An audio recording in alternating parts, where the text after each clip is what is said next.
झांसी में एक किसान का बेटा हेलीकॉप्टर से विदा कर लाया अपनी दुल्हनिया। जहां चिरगांव के रहने वाले किसान दीपचंद्र यादव के इकलौते बेटे अभिषेक यादव की चिरगांव के पास के ही गांव परसा में रहने वाली ज्योति से तय हुई थी शादी, जिनका विवाह कार्यक्रम खजुराहो में स्थित एक बड़े रिसोर्ट में किया गया आयोजित। इसके बाद खजुराहो से अपनी दुल्हन ज्योति को लेकर अपने गाँव चिरगांव वापस लौटे अभिषेक, जिन्हें देखने के लिए ग्रामीणों की लग गई भारी भीड़, जिसका वीडियो सोशल मीडिया पर हो रहा है जमकर वायरल।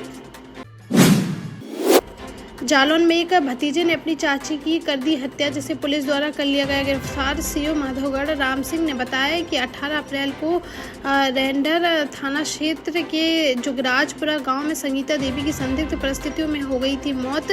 पोस्टमार्टम रिपोर्ट में हत्या की हुई पुष्टि, जिस पर 20 अप्रैल को मृतका के पिता ने थाने में दर्ज कराई थी एफआईआर, जिसमें उन्होंने अपने भतीजे छोटू उर्फ आनंद पर लगाया हत्या का आरोप, जिसे सोमवार को भगवंतपुरा के पास से कर लिया गया गिरफ्तार। जिसने पूछताछ में बताया कि 2 लाख रुपए के लेन देन व गाड़ी की किस्त को लेकर हुआ था विवाद, जिससे गुस्से में आकर उसने गला दबाकर अपनी चाची की कर दी हत्या। झांसी में फुले फिल्म की रिलीज को लेकर आम आदमी पार्टी के नेता व कार्यकर्ताओं ने जिलाधिकारी को सौंपा राष्ट्रपति संबोधित ज्ञापन, जिसमें उन्होंने कहा कि समाज सुधारक ज्योतिबा फुले और उनकी मां सावित्री बाई फुले पर आधारित फिल्म को सामंतवादी सोच के लोगों ने रोक दिया है रिलीज होने से, जिस पर उन्होंने इस फिल्म को तत्काल प्रभाव से रिलीज कराए जाने की उठाई मांग। उनका कहना है कि सेंसर बोर्ड ने जानबूझकर फिल्म पर लगा रखी है रोक। अविलंब फिल्म को बिना काट छांट के किया जाना चाहिए रिलीज। टीकमगढ़ के जतारा थाना क्षेत्र में हुई 45 वर्षीय तुलाराम प्रजापति हत्याकांड का जीतू पटवारी के एक्शन के बाद पुलिस ने कर दिया खुलासा, जहां 12 अप्रैल को उदयपुरा में सोते समय तुलाराम की कर दी गई थी हत्या, जिसके खुलासे के लिए एसपी ने 10,000 रुपये का रख दिया था इनाम। सोमवार को पुलिस ने पिता पुत्र 2 हत्यारोपियों को कर लिया गिरफ्तार। जांच में सामने आया कि मृतक तुलाराम ने अपने भतीजे धनेंद्र की पत्नी से की थी छेड़छाड़, जिससे नाराज होकर धनेंद्र और उसके पिता सियाराम ने मिलकर तुलाराम के सिर पर लोहे के सब्बल से मारकर कर दी थी हत्या। कार्रवाई कर दोनों को भेजा गया जेल। सागर के ग्राम सानौधा में हुए उपद्रव मामले में पुलिस ने पथराव और तोड़फोड़ करने वालों के खिलाफ दर्ज कर लिया एफआईआर। मामले में पुलिस ने एक नामजद समेत 100-150 अज्ञात लोगों को बनाया है आरोपी, जिनकी सीसीटीवी फुटेज और घटना के दौरान सामने आए वीडियो से की जा रही है पहचान। कार्रवाई करते हुए अब तक उपद्रव के 7 आरोपियों को पुलिस ने कर लिया है गिरफ्तार। अन्य आरोपियों की तलाश जारी। सोमवार को दतिया पहुंचे बागेश्वर धाम पीठाधीश्वर पंडित धीरेन्द्र कृष्ण शास्त्री, जहां उन्होंने पीताम्बरा पीठ पहुंचकर मां बंगला मुखी व धूमावती माता के किए दर्शन और वन खंडेश्वर महादेव का जलाभिषेक कर की विशेष पूजा अर्चना। मीडिया से बातचीत में बागेश्वर सरकार ने पश्चिम बंगाल की स्थिति पर जताई चिंता, कहा कि मुर्शिदाबाद के हिंदुओं का रुके पलायन, जिसके लिए मां भगवती से की है प्रार्थना। बोले, हिंदुओं का अपने ही देश में घर छोड़कर भागना है दुर्भाग्यपूर्ण। जालौन के सिरसा कलारा थाना क्षेत्र की 19 वर्षीय युवती भगवती व चुरखी थाना क्षेत्र के नूरपुर गांव के 21 वर्षीय निर्मल सिंह के बीच चल रहा था प्रेम प्रसंग, जहां दोनों परिवारों में रिश्तेदारी होने के कारण दोनों का एक दूसरे के घर था आना जाना। बीती रात युवती की चचेरी बहन की थी शादी, जिसमें शामिल होने आया था निर्मल। रात करीब 3 बजे भगवती चली गई अपने घर, जिसके पीछे निर्मल भी जा पहुंचा उसके घर। जब सुबह 4 बजे घर पहुंचे परिजन तो दोनों को एक साथ देख परिजनों के उड़ गए होश, जिस पर परिवार ने तत्काल मंडप सजाकर दोनों की करा दी शादी, जिसके बाद उसे निर्मल के साथ कर दिया गया विदा। झांसी के मऊरानीपुर से फिर एक बड़ा सड़क हादसा आया सामने, जहां तोड़ी फतेहपुर थाना क्षेत्र के ग्राम रेवन के पास अचानक से असंतुलित होकर सड़क किनारे खंदक में जाकर पलट गया गेहूं से लदा एक ट्रक। हादसे में ट्रक चालक की मौके पर ही हो गई दर्दनाक मौत। पुलिस के अनुसार गुरसराय से मऊरानीपुर की ओर जा रहा था ट्रक, तभी रेवन गाँव के पास अचानक हो गया है हादसा। शव को पोस्टमार्टम के लिए भेजकर मामले की जाँच में जुटी पुलिस। महोबा के चरकारी कस्बे में एक 80 वर्षीय बुजुर्ग महिला को मिल गया है नया घर, जहां रामनगर मोहल्ले में रहने वाली एक महिला को उनके बेटों व बहुओं ने घर से निकाल दिया था बाहर, जिसके बाद से महिला के पास रहने को नहीं थी कोई जगह। सरकारी योजनाओं में मिले आवास भी उनके बेटे व बहुओं के नाम पर थे रजिस्टर्ड। जिस पर असहाय महिला ने चरखारी विधायक डॉक्टर ब्रजभूषण राजपूत से मांगी मदद, तो विधायक ने तत्काल कार्रवाई करते हुए नगर पालिका के कर्मचारियों को बुलाया और काशीराम कॉलोनी में खाली मकानों की जानकारी लेकर 2 नंबर कॉलोनी में महिला को मकान कर दिया आवंटित। साथ ही विधायक ने महिला की आर्थिक तौर पर भी कर दी कुछ मदद, जिनके इस कार्य की क्षेत्रवासी कर रहे हैं काफी सराहना। शिवपुरी जिले के कोलारस थाना क्षेत्र में सोमवार दोपहर देखने को मिला बड़ा सड़क हादसा, जहां गोरा टीला रोड पर स्थित भेड़ फार्म के पास अचानक से अनियंत्रित होकर पलट गई एक कार, जिसमें सवार 5 लोग हो गए घायल। मौके पर पहुंची पुलिस द्वारा एम्बुलेंस की मदद से सभी घायलों को जिला अस्पताल में कराया गया भर्ती, साथ ही मामले की जाँच की शुरू। हमीरपुर में एक अनोखा मामला आया सामने, जहां एक युवक ने 12 साल तक एक महिला के साथ रहने और 3 बच्चों के पिता बनने के बाद हिंदू रीति रिवाज से अब उस युवती के साथ की है शादी। मेरापुर मोहल्ले का रहने वाला मनोज रायबरेली में करता था काम।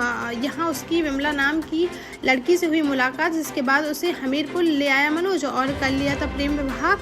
इस दौरान दंपत्ति के हुए 3 बच्चे। अब 12 साल बाद मनोज के पिता ने बेटे की शादी हिंदू रीति रिवाज के साथ धूमधाम से कराने का किया फैसला, जिस पर मनोज हो गया तैयार। तो बीती रात यह अनोखी शादी कराई गई संपन्न। इस दौरान तीनों बच्चों को समारोह से रखा गया दूर।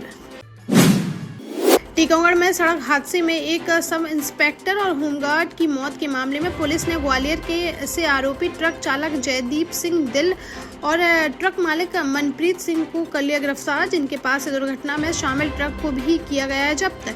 बीते 17 अप्रैल को बड़ागांव थाना क्षेत्र के गोल ढाबा के पास ट्रक ने पुलिसकर्मियों की बाइक में मार दी जोरदार टक्कर, जिसमें एएसआई व होमगार्ड की इलाज के दौरान हो गई थी मौत। दोनों आरोपियों को कार्रवाई कर भेजा गया जेल।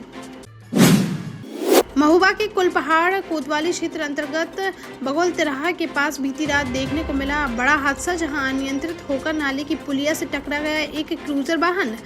टक्कर के बाद वाहन में लग गई आग, जिस पर सभी यात्रियों ने समय रहते वाहन से कूदकर बचा ली अपनी जान। वहीं इस दुर्घटना में 2 यात्री हो गए घायल, जिन्हें इलाज के लिए जिला अस्पताल में कराया गया भर्ती। रात में सगाई कार्यक्रम में शामिल होकर लौट रहा था परिवार, तभी रास्ते में हो गया यह हादसा।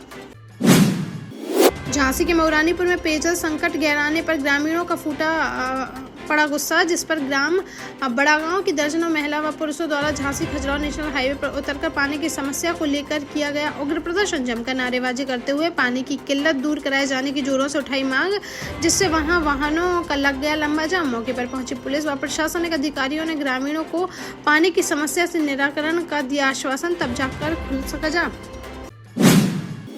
ललितपुर के ग्राम चंद्रपुर में खेत पर खेलते समय 2 सगे भाइयों की कुएं में गिरने से हो गई मौत, जिनकी 9 वर्षीय दिव्यांश और उसके छोटे भाई 7 वर्षीय सूर्यांश के रूप में की गई पहचान। गांव के बाहर खेत पर खेलने के लिए गए हुए थे दोनों भाई, तभी खेलते समय अचानक से कुएं में गिर गए दोनों। मौके पर पहुंची पुलिस द्वारा दोनों को निकालकर तत्काल ले जाया गया अस्पताल, जहाँ डॉक्टरों ने उन्हें कर दिया मृत घोषित। पुलिस ने शवों को पोस्टमार्टम के लिए भेजकर मामले की जाँच की शुरू। झांसी के युवक द्वारा शादी की आड़ में युवती के साथ सालों तक किया गया शारीरिक शोषण, लेकिन वह शादी करने को नहीं है तैयार, जिस पर सोमवार को एसएसपी ऑफिस पहुंची पीड़िता, जिसने बताया कि फेसबुक के जरिए उसके गुरसराय में रहने वाले एक युवक से हुई थी मुलाकात। धीरे धीरे दोनों को एक दूसरे से हो गया प्यार और युवक ने युवती को भरोसे में लेने के लिए कर ली नोटराइज्ड शादी। फिर सालों तक रिलेशनशिप में रहकर युवक करता रहा शारीरिक शोषण। 4 बार उसका कराया गया गर्भपात और वह अब युवती को छोड़कर हो गया फरार, जिस पर पीड़िता ने पुलिस से लगाई मदद की गुहार। गहुई वैश्य समाज सेवा समिति गोहद के तत्वाधान में ग्वालियर में बैठक एवं सम्मान समारोह का किया गया आयोजन, जिसमें समाज की विभिन्न पंचायतों के पदाधिकारी एवं सदस्य गण रहे उपस्थित। समाज में उत्कृष्ट कार्य करने वाले सामाजिक बंधुओं को समिति द्वारा तिलक माल्यार्पण कर किया गया स्वागत और शॉल श्रीफल एवं स्मृति चिन्ह भेंट कर किया गया सम्मानित।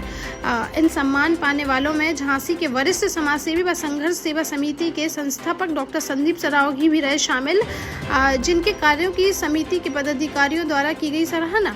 धर्मेंद्र बड़ेरिया ने कहा कि गहुई वैश्य समाज के गौरव डॉक्टर संदीप सरावगी की ख्याति अब झांसी के साथ साथ पहुंच रही है अन्य जनपदों व प्रदेशों में भी, जिन्हें राष्ट्रीय व अंतर्राष्ट्रीय स्तर के कई पुरस्कार से किया जा रहा है सम्मानित। देश का जाना माना सैनफिन ग्रुप आपके लिए फिर लाया है झांसी में वास्तु के हिसाब से फ्लोर प्लान सहित एक शानदार टाउनशिप, जिसमें सुरक्षा की दृष्टि से सीसीटीवी, एक ही ग्रैंड गेट से एंट्री और एग्जिट, चौड़ी सड़कें, parking, car wash area, senior citizen and international fountain parks, swimming pool, gym, badminton, tennis आदि courts, school, hospital, shopping mart आदि कई सुविधाएं। इसीलिए तो हम झांसी में लोगों की पहली पसंद। 12 साल पहले अपने स्टार्टअप के साथ ही योग्य नेतृत्व, अनुभवी टीम और सक्षम सेंट्रलाइज और उत्तरदायी प्रबंधन के बल पर सबको घर गुणवत्ता के साथ समय पर घर की योजना के तहत सैनफिन समूह ने बहुत ही कम समय में 1500 से ज्यादा यूनिट्स को दिया है कब्जा। समय पर डिलीवरी से हमारे ग्राहकों में बढ़ा है विश्वास और मिली है संतुष्टि। सैनफिन समूह ने बहुत कम समय में Sanfin Ashok city, green homes residency, green homes city, Sanfin Ashok valley, Delhi public school, Sanfin शाखा, केन सैनफिन अस्पताल सहित कई अन्य परियोजनाओं के साथ नई झांसी के निर्माण में स्थापित किया है एक बड़ा मुकाम। तो आप भी आज ही आइए अपने परिवार के साथ और कीजिए अपने सपने साकार।